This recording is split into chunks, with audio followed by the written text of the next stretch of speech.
So Adil, why do internal audit departments continue to struggle to be viewed as a value-added function?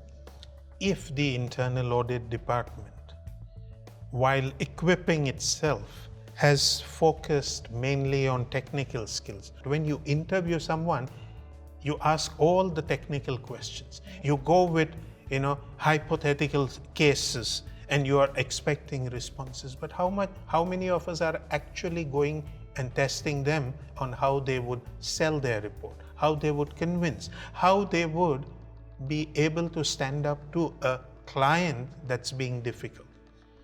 So when you talk about why internal audit departments are not viewed as value adding, is they have not taken that additional effort to be able to understand what their client company wants.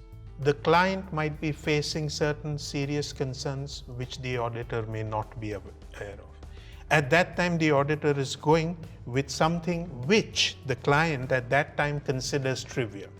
It may be a significant risk from the auditor's risk assessment perspective, but not on the high priority of the client at that time.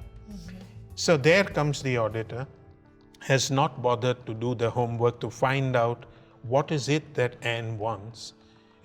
What is Anne as a person? What does she want? What does she like?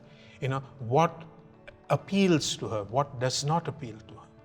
How does she like it conveyed to her? Absolutely. Okay. Supposing I know Anne is very particular about punctuality, I'll make sure I arrive first over there so that you're happy that, okay, I've respected that.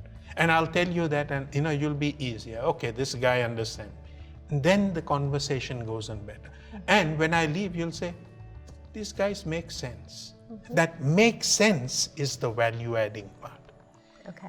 And it's all ultimately connected to this right balance between attitude, aptitude. And very rarely will a company use the word value-added. They'll say, these guys do a good job, we like what they do, or we don't like.